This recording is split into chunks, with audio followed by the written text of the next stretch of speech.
get warmer. Let's see, it is I, the Warrior Junior, is here. How? Sometimes I wonder. Sometimes I wonder. But what's important is that I am here for another episode, fun-filled life episode of your WJ.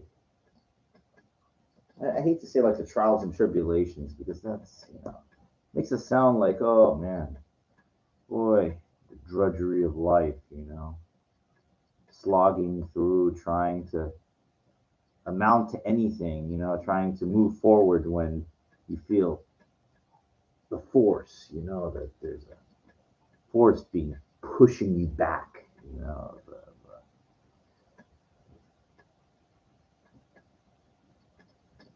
so many things I feel like saying, but I'll just say what I feel. Les Brown talked about that. The dark cloud has to pass, man. Things are not going good for you. Today well, I'll start with yesterday, last couple days.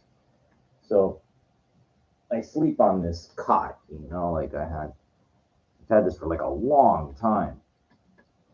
My old apartment was like 15 years ago. So literally when I got my new place, I literally, it folds up, and I pushed this fucking thing like at like midnight, I remember, or some late, in the street, for 3 blocks to, my new place. And, I never made a big deal about a bed. I know, well, many people do. Well, hey, if you're getting laid, a bed is an important thing because you're going to be using it a lot. But I never get laid, so, I don't. I listen to this chick, and I'm not going to try to be curmudgeon against this wing girl, whatever, and giving advice and these things. And, all of that is fine and dandy. Like there's a lot of truth to that. But, here in like West Hollywood, surrounding area, Beverly Hills adjacent, it's the bar is so high that it really is about status. And I'm not just saying that that's in your mind. It's based on facts. 66% of marriages end in divorce in Southern California. What does that tell you?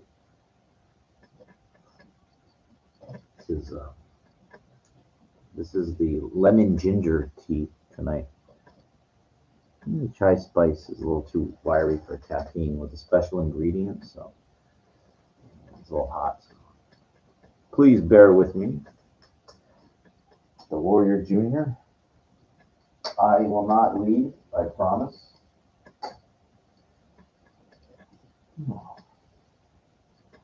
So I try not to.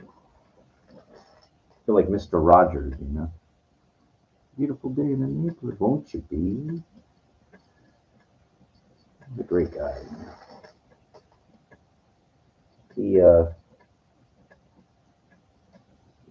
couple generations, he's around a long time.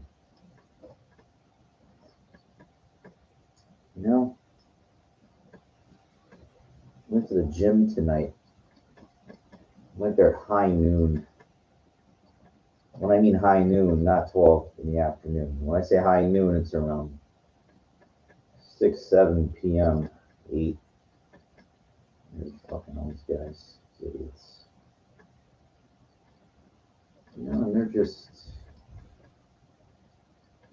I don't know why, I know why they're there, and I don't care. It's just a big gay hoodoo, And I tried, just to focus on, the reason that I was there at that time was that I needed, my day was thrown off because I needed a new mattress, needed a new bed. And again, as I mentioned, I was sleeping on the same cot for like 15 years. And I started to notice these little critters, and I'm pretty astute, to knowing. Wait a second, well, what the fuck is going on here? Fleas? No, no, those are like bed bugs. And I was like, oh shit, I mean, I started thinking, where do they come from? So I said, well, I didn't bring them in. I don't think, thing. It's, I guess, like they say, dust mites can accumulate over 8 years or something. So maybe they called in the bed bugs or something. But, first I said, maybe there's this one, it's not a big deal. I woke up and I said, bug on me. I sleep, in this white shirt sometimes, just convenience, comfortableness. Oh, Then I saw this other one, a couple of days later, and that's when I started to like say, no, no, this now it's on a box, it's on on a metal, thing with wheels, like so you know, I uh, I said, I can keep the frame, the bugs ain't living in the frame, the bugs live in the mattress, you know, just on the blanket too, but mostly in the mattress. I had like two blankets, one of them, and I saw it was like a couple bugs in one of my blankets. I just threw it out. I was like, you know what? Throw this shit in the trash. And this pillow that I had was ridiculously old. Like and it's like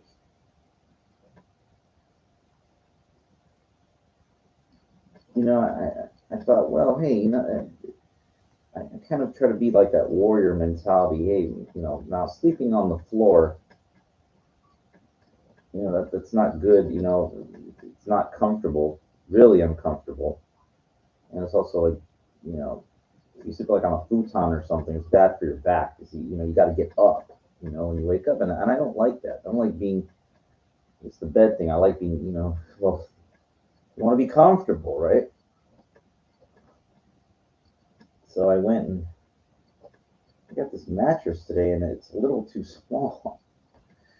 I'm like, it wasn't an impulse buy. I didn't know, I measured the size of the stand, the wheels, the support for the mattress, and I figured it's a small mattress. Well, it's like the length is like 6 feet. I guess that's the same as standard, as my other mattress, but the width is like, fuck. I'm guessing a good 4 inches on each side, maybe more, maybe a foot total, a little less, somewhere around. Yeah, it's like, oh damn, but but I got it, and I got like brand new. Yeah.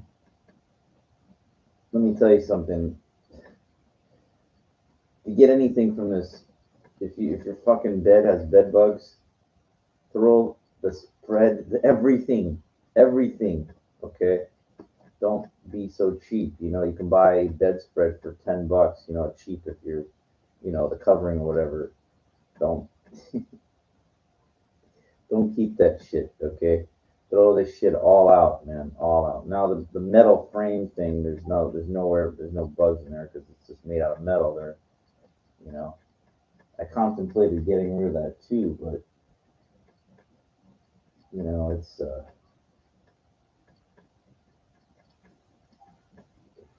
hmm. But all in all, this is manageable. It's only like $140. It's like 120 for the mattress, and they delivered it for 20. So, you get. But it's like it's one thing, it's another. And that's kind of like where I'm going with this episode. Talking about that. There's always going to be things like I was on the bus coming back today. holding my pillow, from Target, and these two black guys were arguing. Like, one guy was in the front, this other guy was sitting down. They just both going back and forth, their egos. It's like, man, arguing over nothing. It was something, I don't know. I didn't see the incident that happened. I just saw the arguing that never ended till they both got off the bus eventually. One guy got off at one stop. And it's like, man, it's like water seeks its own level. Like, it's just a waste of energy what these guys are fucking doing. And this goes back to what my friend Steve said one time that really hit a chord with me. I don't get upset or mad over things I can't control, especially mad. I just like, it really was good, It's a real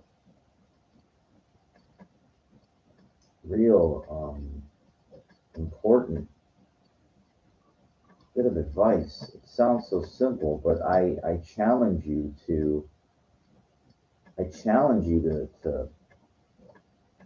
to see if you can really own that. I mean,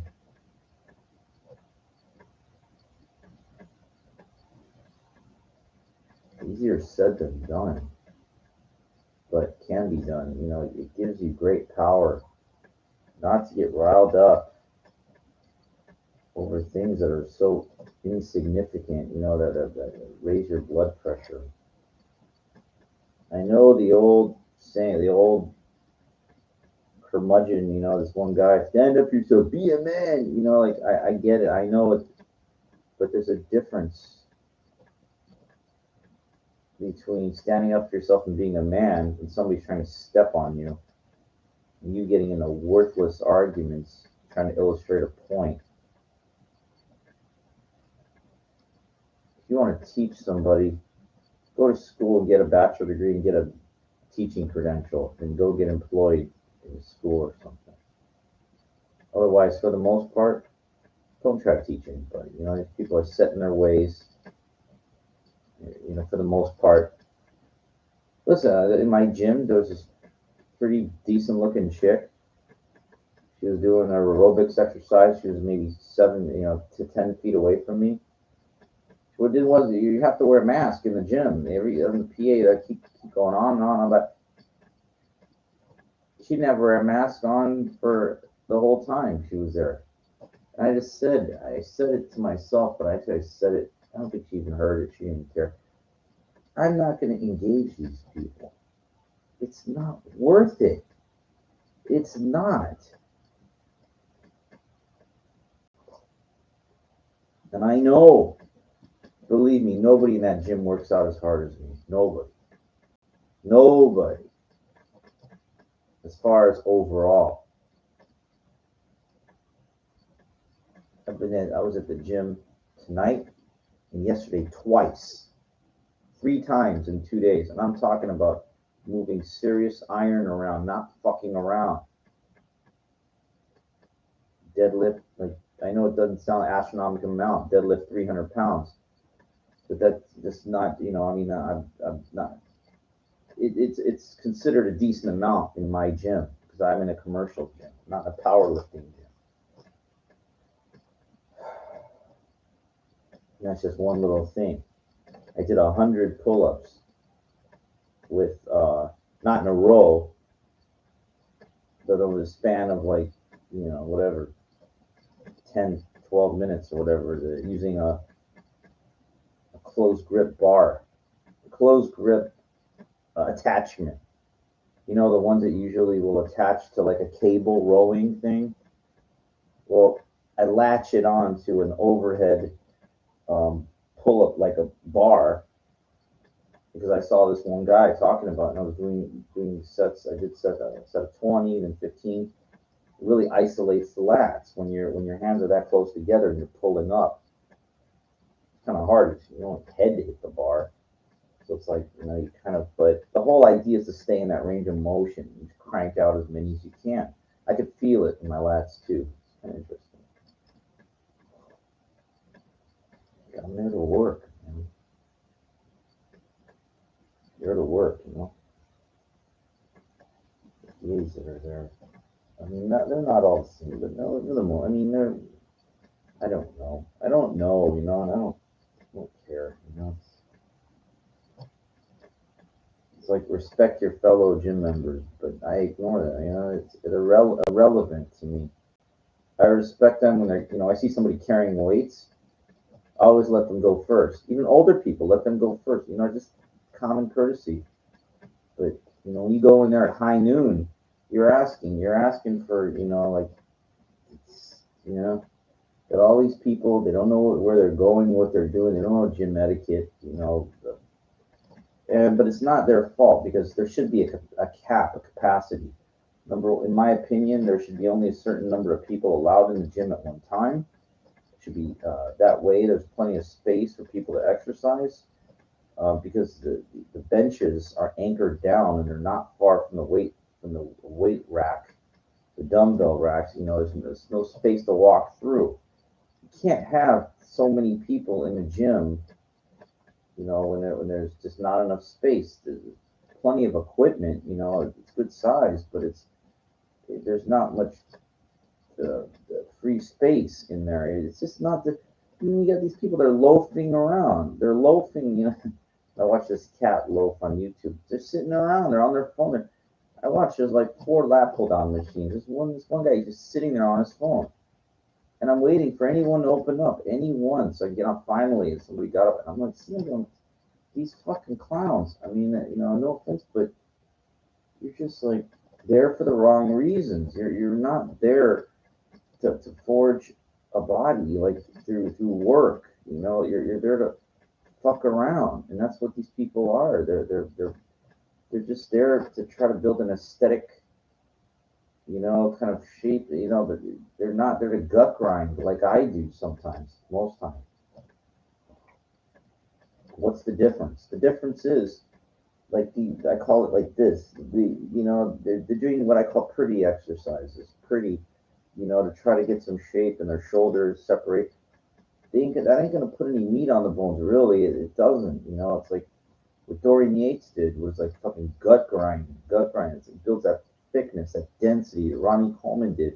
Now you don't have to fucking squat 800 pounds or whatever, deadlift 700, 900, whatever. You don't have to do that, you know, and suffer the injuries that Coleman did. But you should, you know, be pushing yourself, you know, within your threshold of limitations toward the maximum. Now, again, I've talked about this a million times. I am not a big guy. I'm 5'9", um, you know, with a thin bone structure, you know, but I fucking go, you know, now I warm up very thoroughly because I'm not far from 50 years old. You know, that's it's really important to warm up, um, you know, properly. And I have a very good warm up routine for both upper body and you know, even when I do legs, I start with my generic upper body warm up routine because it's still I'm doing squats, bars going on the back, so I want my upper body warm. You know, you want to, but you know, I definitely have a very good. I found just things shit that works for me, and I'm always open to learn. Like, look, I shied away from hack squats forever. I didn't do it, and I was like, ah, it's bad for just pressure on the knees, bad for the knees. But then, you know, once I understood, get your legs up higher. There's a way to limit you know, to decrease the range of motion, so it's not so long. You know, it's like if you're doing an arm curl, right? You don't extend all the way down to where like you're putting pressure on your joints. You want to work your muscles, not your joints. And but there's some things I lock out a little bit, like triceps sometimes. But the whole thing is to stay in that range of motion. And these people don't squat all the way up, all the way down, so their knees lock out. I'm like, dude, what the fuck are you? You know, to catch a breather after like, you know, if you're trying to crank out, let's say 15, and you get to like 11, 10, 11, and then you get up and catch your breath for a second. I get it. I get it. So you can do one, so you can get that 15 out. I understand that. But the whole idea is staying in that range of motion, in that zone, going through. Look, on hack squats, I almost always take a breather, but I go light. I put like 25 pounds on each side. It looks like nothing, but let me tell you something. I fucking, and the thing that you put the disc loading thing. It's like real. It could hold a shitload of weight on there. I'm telling you, dude. I don't do on this hack squat machine. You know, you go up to maybe 75 pounds. I had three wheels on there once, the 345s. I had 135 on each side, and it was a fucking it was like a million pounds for me. It was ridiculous. So I said, dude, get the ego out of the way, lighten the load, and work the muscles. And because I know I keep thinking, well, big weight, strong weight, big weight, to get big, big weight to get big. Yeah, but you know what? The real thing about the legs I noticed is getting in there, like being able to get into, the whole area around. That's the quadriceps put on the side. Like your ass um, is going to get pressure when you're doing front squats or whatever, the regular squats or whatever. You're going up and down. But I noticed that when I started to very do instead of just doing the Smith machine, I'll just do the Smith machine. I said, you know what I'm going to do? Is one guy recommended 300 reps with just the Olympic bar. After set or two of 100, then the third one, just put the clips on there. So like whatever, it's 47 and a half pounds. Where it's like nothing, right? Go ahead and do 300 reps and see how you feel afterwards. So I took his challenge, right? And I did my first time trying, I did like 255, I think. It was just, I did first set 70, then I did 50, then I did 40, and I just kept going until I got to 255. And I said, this is just my leg. I mean, back started hurting me. It was a lot, it was a fucking lot. So, but then I said, all right, you know what I'm going to do? Instead of just take it because I don't need Olympic bar because it's so, the balance and the length. I'll just take a straight bar, that had weights already on there, 40 pounds, whatever. And I put on the back. It was a lot easier. It was a little lighter, but I did 40 or 50. Then I did 50 pounds, tried 300 reps. And I noticed like better results. Okay, so why? Because remember I talked about shortening the distance of everything. Well, instead of that long 45-pound bar, I got a bar that's this big with the weights on it already. I shorten the distance, so in all okay in the range. Well, the range, because I'm short, it's not that long anyway, not a lot of distance to travel. But so then I said, you know what I'm gonna do? I'm gonna break it down to where I'll do with that bar, the 40 pounds or whatever. Now front squats, I'm real weak in that. But and when I say weak, I mean it's extremely hard. But I'm one of those guys that will gut grind. I will gut grind it out. So I started just with the 45-pound bar, the front squats, and I was like, whoa. I mean, I think I could put like the maximum was like 95, 25 on each side, and I did like 15 reps or something.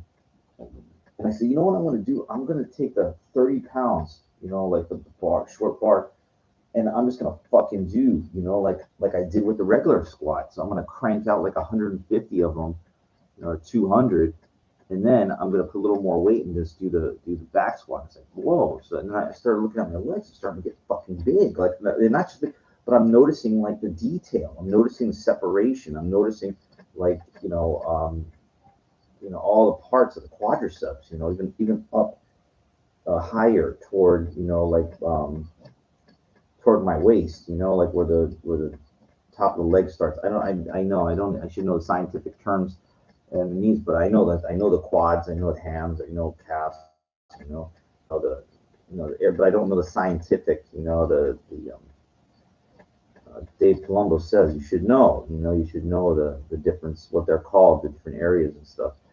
But my point is that yeah, the legs are, it's a complicated, there's a lot of detail, a lot of area, the sweep and everything like that. And, I try to get creative and it's really, really hard. But I know that, you can find like, so I don't know, maybe genetically black people, they have a better propensity for squats. I mean, for more power driven. I don't know if that's uh,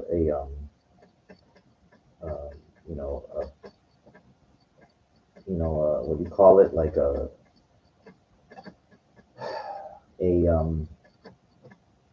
what it's called. I forgot. There's a word for it. I think it starts with an S. A stereotype. Stereotype. But I seen, because I was around, in high school and college. I seen black guys are very, very strong squats. Just overall. Um, but I have never been. I've never been the most. I mean, been around gyms for decades and decades. The most I ever had on my back was 315, and that just about killed me. Like, and I couldn't go all the way down. I made it like doing half reps with it. I remember that weight on my back of 315, and I was like, good lord. I mean, there was a, and that's not on a Smith machine. I had it on my back. Um, it's just too much for me. It's just, I'm just not. It's just too much. I feel it like God. It's heavy as hell.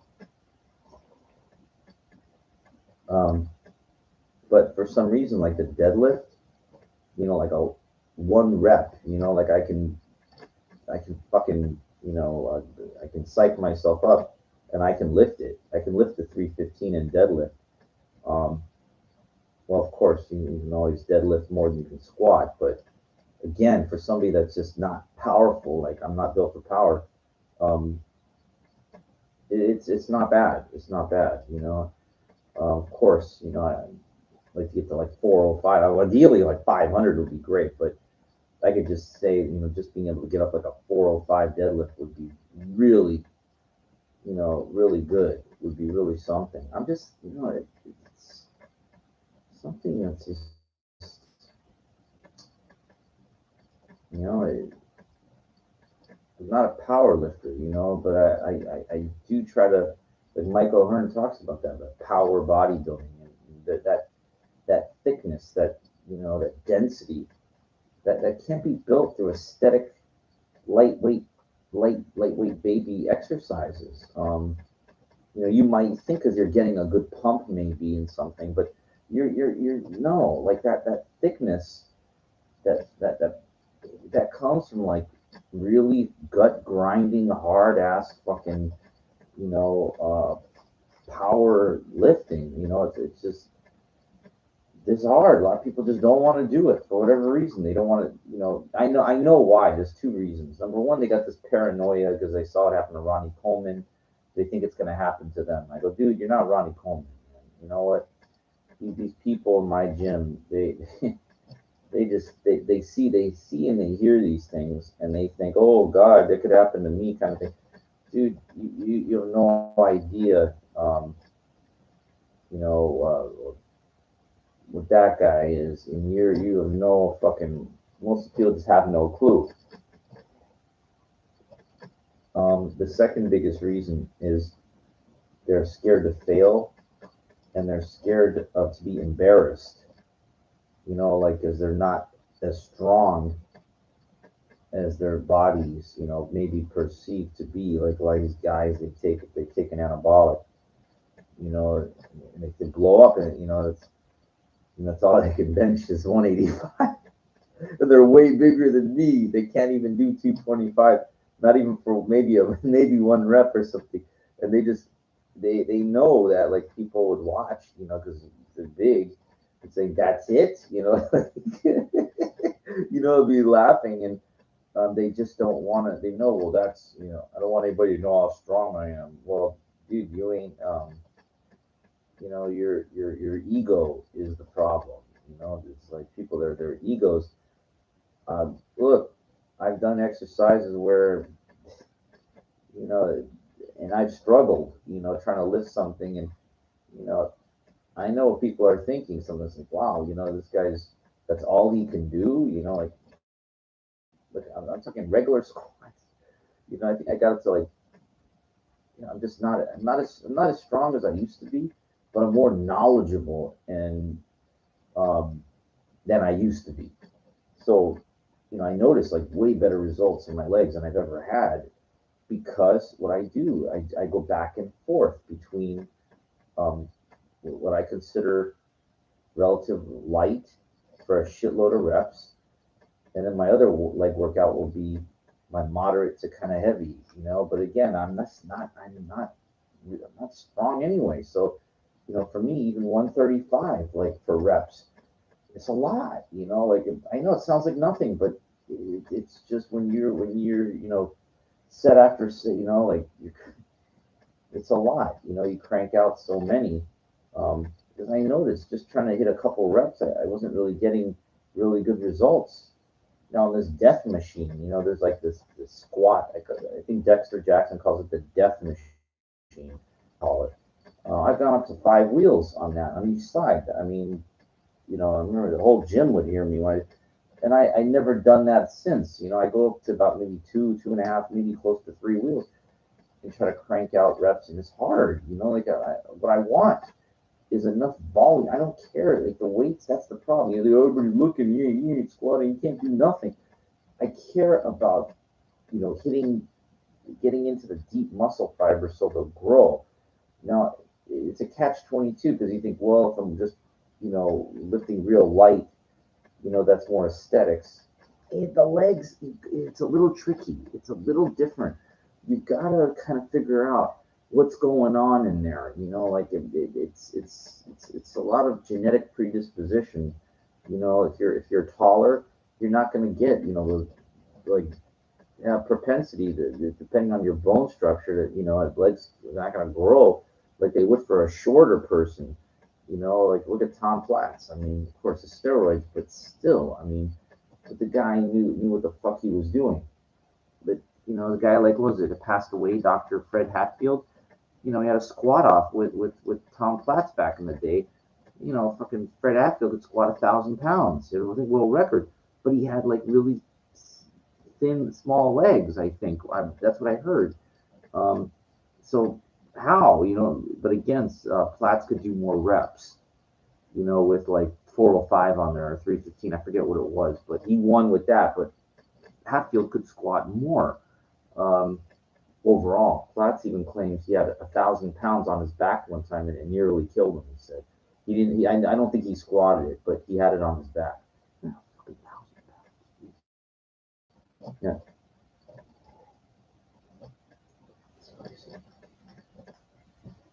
But that's these guys are on just, and that leads me to talk about like anabolics. Like I listened to like Buff Bagwell talk, do some interviews with some young guys. The guys on podcasts, and Buff Bagwell was like Big Papa Pump, back at WCW, and it's like he's like I looked at him, and I was like now.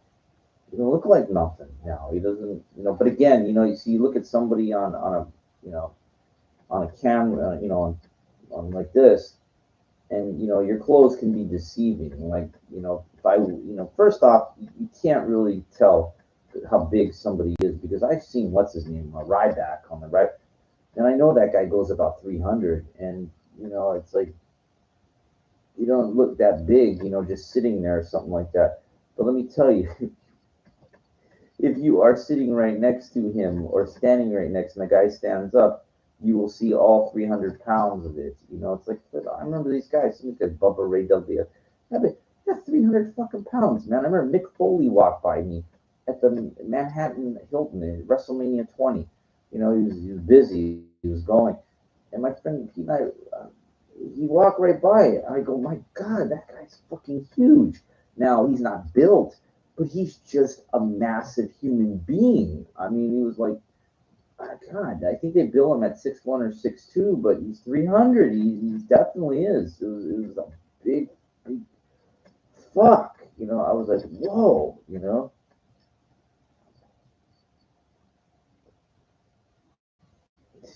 Oh, but so about Bagwell, he goes, he said the best I ever looked, he said, was when I was in WCW, I was 2.25.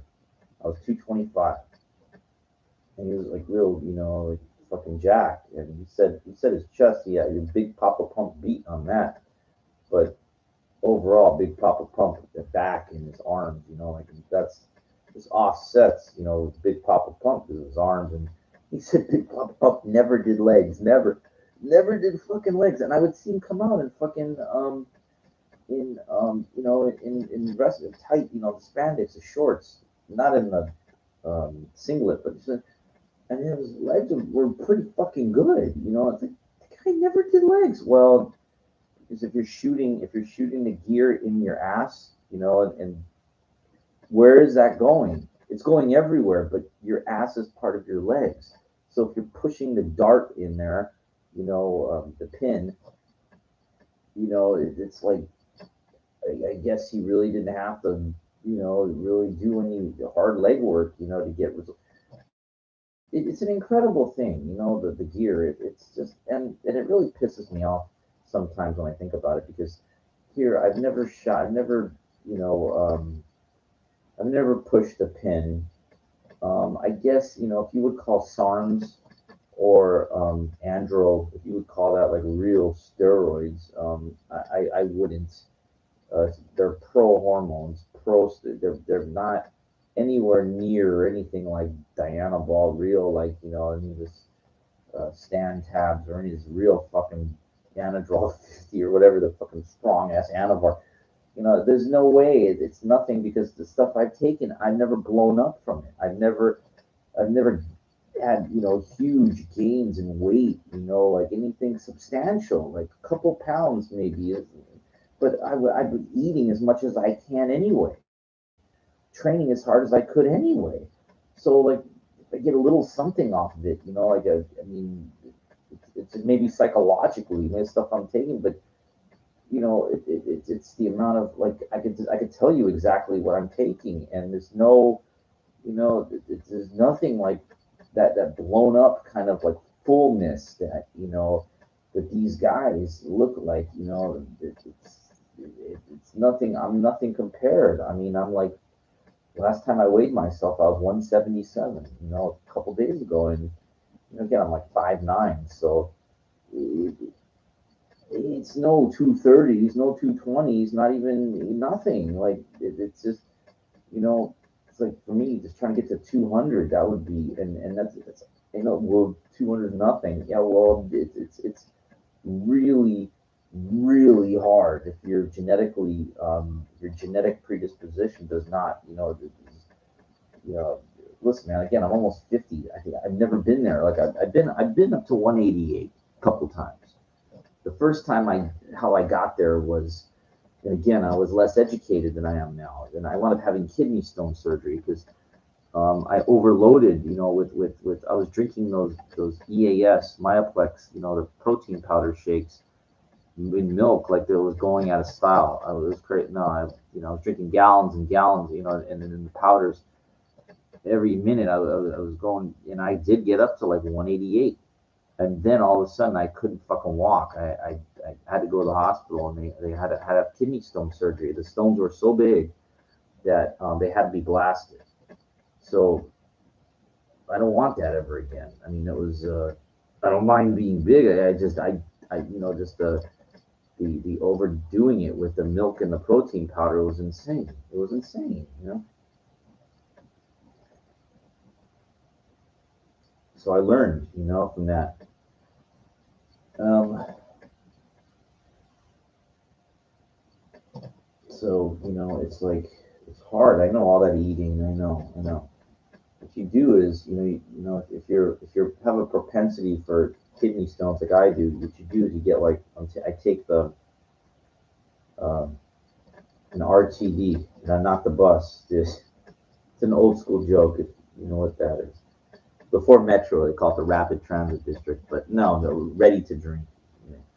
And so I don't drink milk. There's milk isolate in this, in the things, and you buy them. I get them by the 12 pack, and I'll have ideally, one or two of those with not with my food out, in between, and you try to eat frequently, like before you go to bed too. It's good, have a little because then body can work while you're sleeping. You can get some good advice from guys like Jay Cutler. He knows, but you'll never. There's no fucking way to get that without. I mean, So, you take the advice from, what can work for you. You guys, he comes from money. He was 200 pounds in high school already. So, had an incredible strength and power in high school. I think in high school, I remember for baseball, we had to do bench press thing, but we did it on a machine. This is how old I am. They had the universal strength machines. The ones there's like four stations attached. One of them is a leg press. There's a military press on one side. I think there's a dipping bar on one of them, and then there's a bench press, on one side. And I think I forgot even how much I did, 80 pounds or 90 pounds or something. That was it. It was very, very small in the high school. Very, very small. But I had a tremendous work ethic. It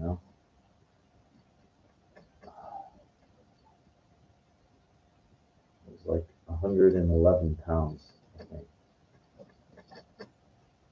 But I was solid. So, I'm thin, but you can see the potential, like, and you see somebody that's like real kind of thin, but they're not, me, I was getting stronger, like even though I was 111 pounds, I think I was 5'6", and I was throwing, I had a fucking arm, swinging the bat all the time. So I was like solid, the potential was there, but the genetics,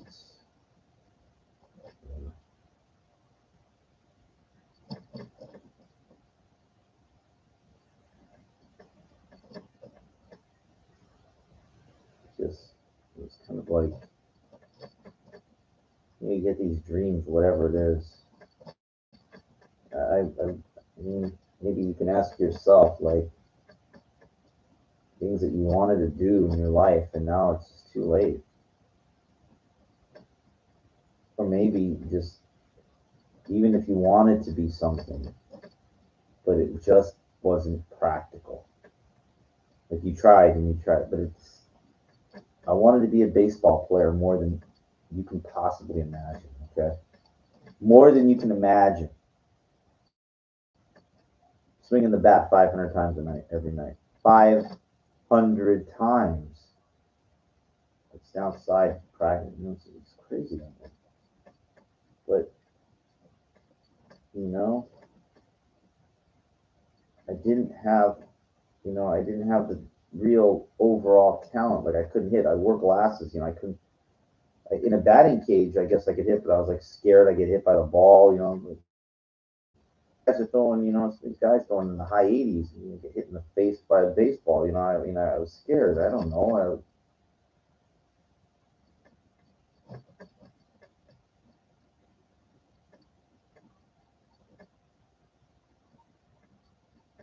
I wound up getting like 2 hits. I got a hit, in American Legion. I got a hit in summer ball.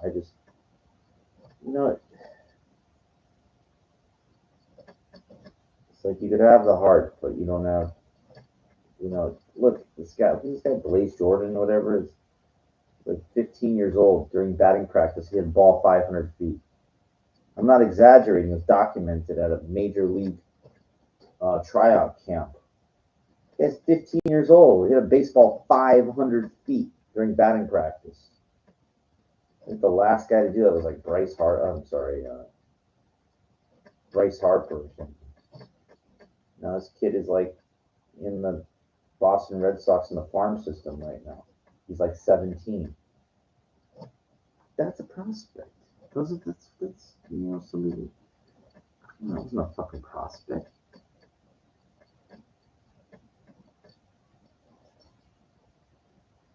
At 17 years old, I had a decent arm as a middle infielder, like because it was built from playing outfield, so I could throw. At the, I mean, like lasers from third base. At 17, but I didn't have blazing speed, and I couldn't hit for power. I was trying to hit too hard. I was trying to swing too hard. I wasn't like thinking Pete Rose. I was thinking like Ken Griffey Jr. And I was nothing close. So it all added up to nothing. Now it did culminate in a minor league contract for one day. I already talked about that, but you know,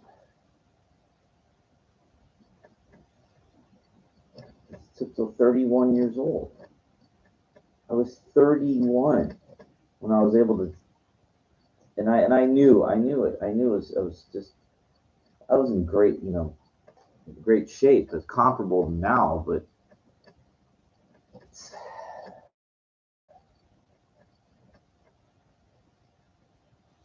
I wasn't in baseball shape. That's something you got to be on a team. You got to be playing every day, practicing every day. Just couldn't accept no, that wasn't going to happen. Couldn't accept it,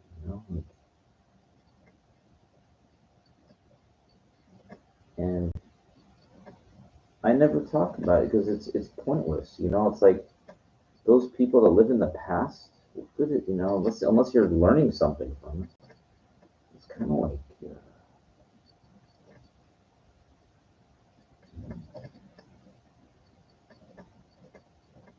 you need to somehow transcend, and figure out something else, So okay, well, I'll talk about it if you want to hear about, but I want to figure out what else I'm good at. What else can I do? There's always something.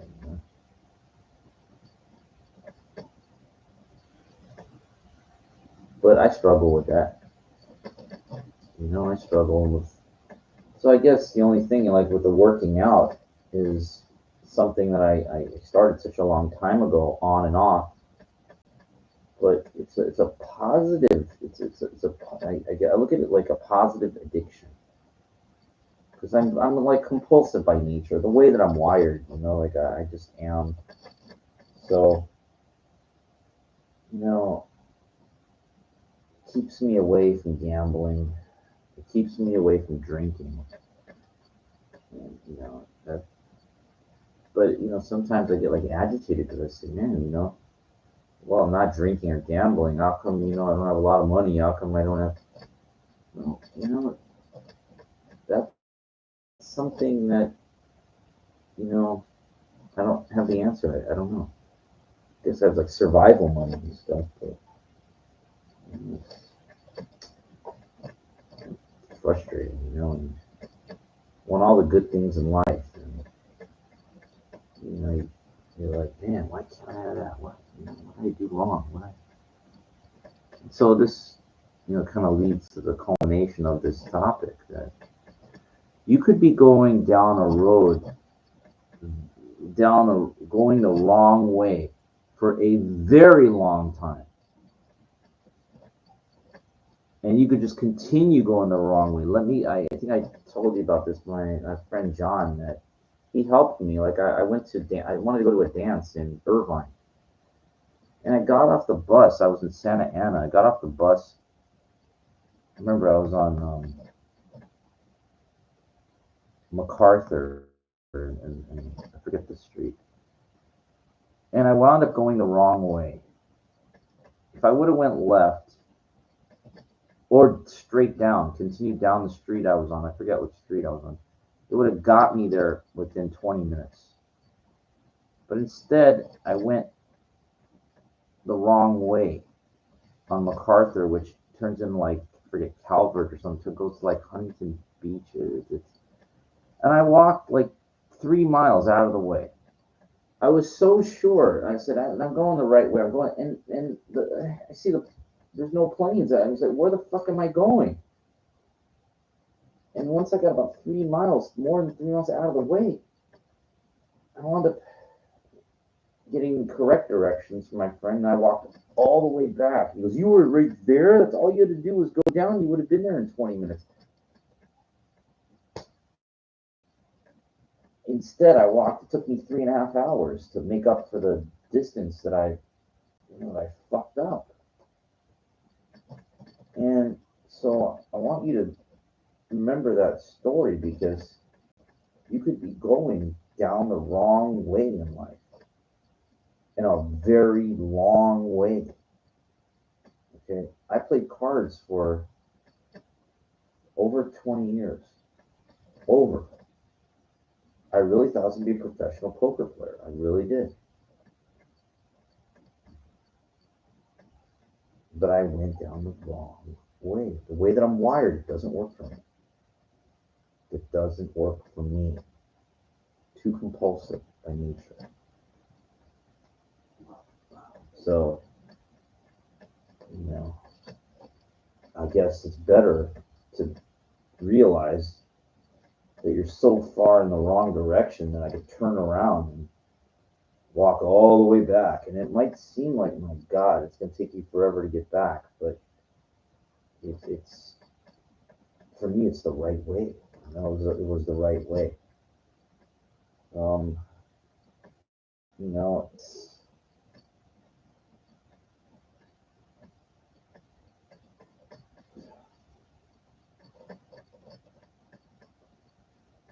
you have to get used to changes. Like even I used to go out all the time, even before COVID. I used to love going out dancing and stuff, and it's just not the same. It was even before COVID. It wasn't like the good old days. It's times change. You know, and that was a hard thing for me to accept.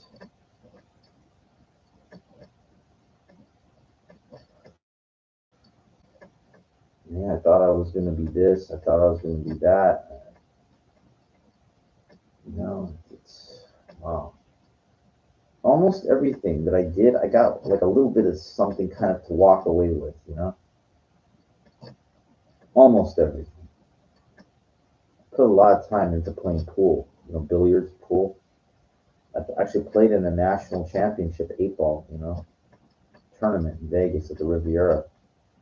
And I just was not, I had tons and tons of practicing on 9 foot tables and stuff. But when it actually came time for the tournament on the bar table, I got real nervous. I got real nervous,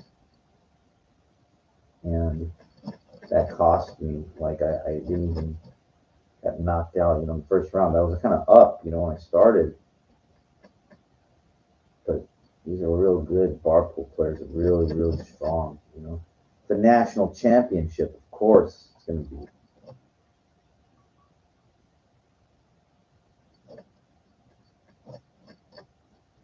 That wasn't even like the BCA. It's a smaller thing. Right? It's Filipinos. Some of them sleep on the table. Nothing. I'm not taking anything away from them, but that's what it takes. It's like be able to play that game like a fucking machine. And the same thing with chess. And in pool I couldn't do it. I couldn't live on the table, and in chess I couldn't. Once I got to like the intermediate, high intermediate, close to class A player in speed chess, I saw what it takes to move forward, and I said, dude, this is ridiculous. This is a fucking, for me anyway.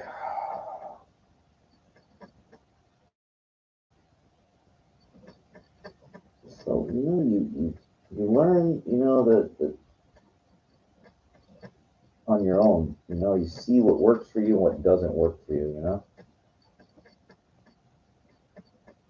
All these things are fun if you like playing them. But I was very serious. I wanted to be like a real strong whatever professional player or whatever.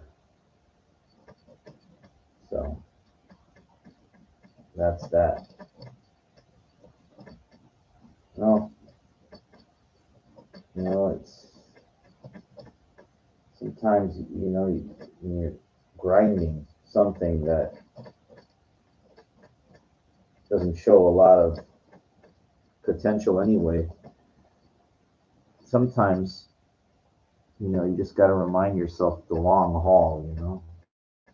These guys that I know that own this pawn shop, they were in for the long haul. They wound up retiring, I think they sold it. It's getting tired. I'm tired. I'm gonna wrap this up in a minute, but it's like,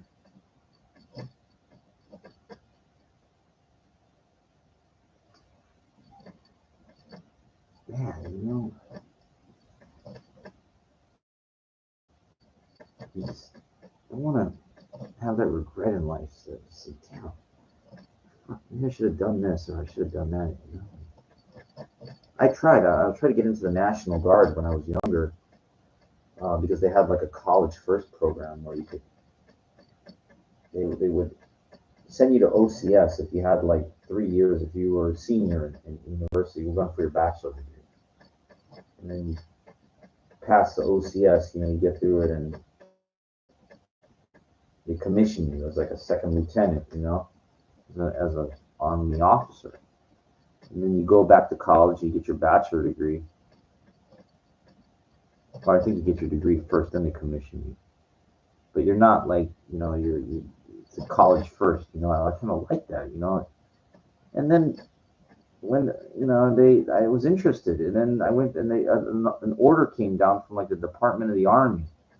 And they lowered the enlistment age from like 42 to 35. You couldn't get it. I would think I was 40 at the time.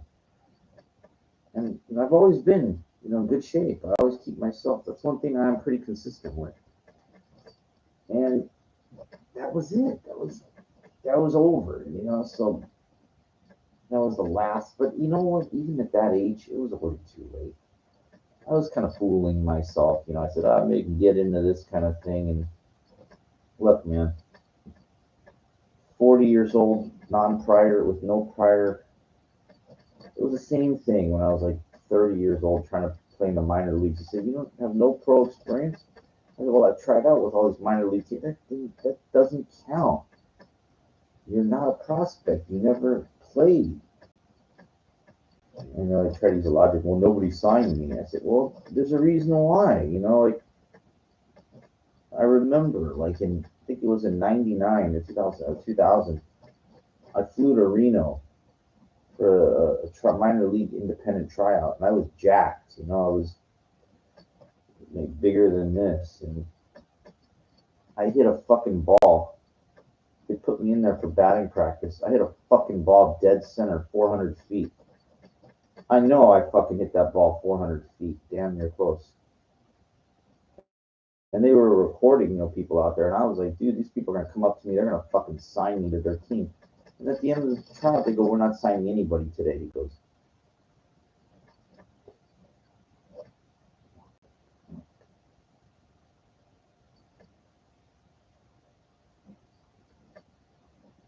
a week later, yeah,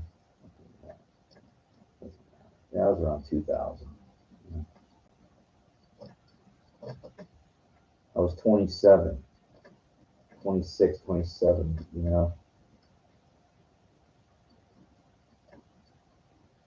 Still with no pro experience though.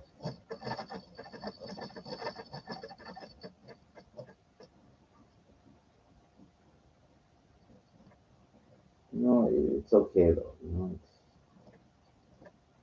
It's just if you've done just about everything you could to try to do something, you should be able to live with yourself. Like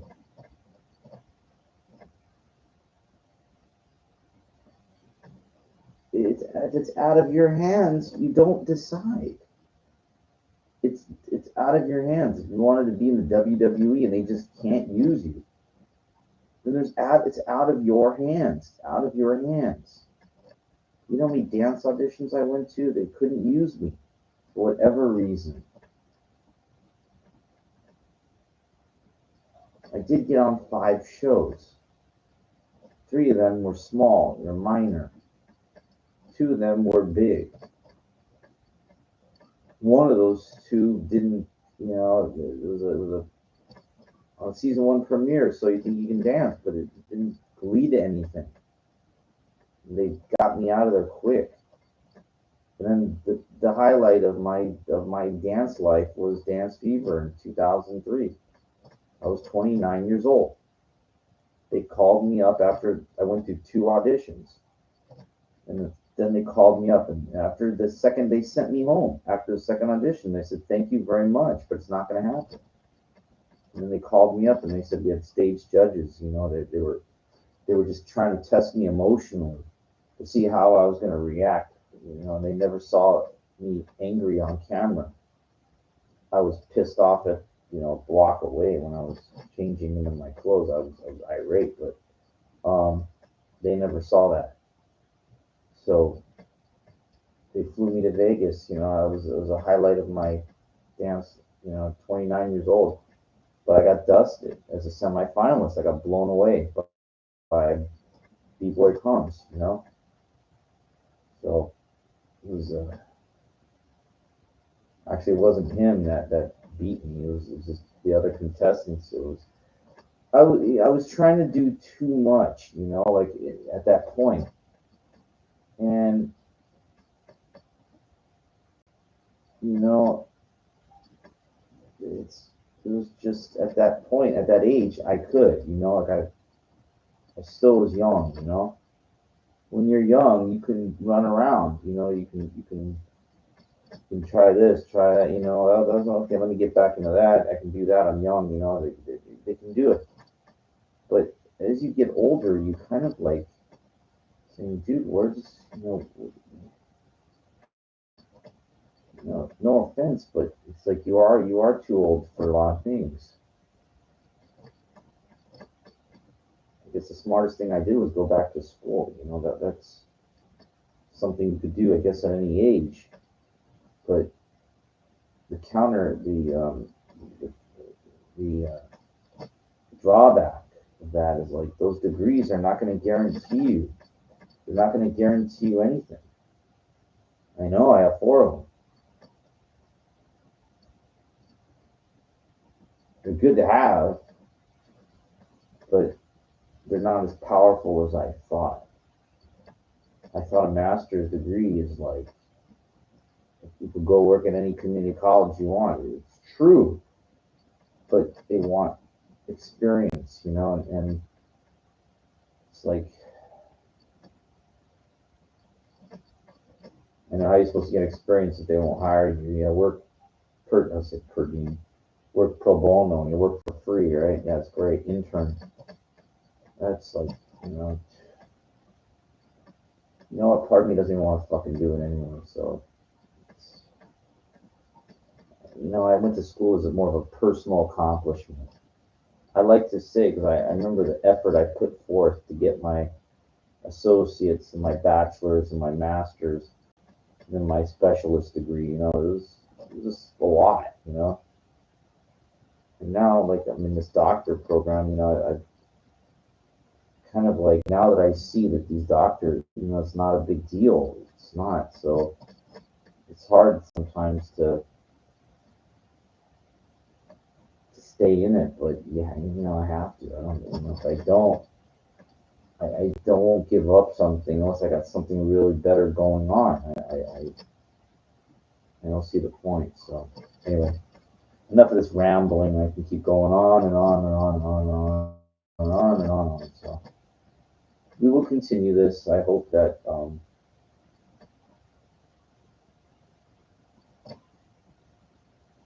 hopefully you got something out of this. Like the topic says, stay with, as the world is looks like things aren't going well, and it's dumb, it's COVID and Omicron, whatever. Try to realize that it's beyond your control. It really is. No sense in getting mad over it. No sense in getting mad over it. Anyway, Warrior Jr. signing out for now. At least I got a fucking bed, right? That's what's important.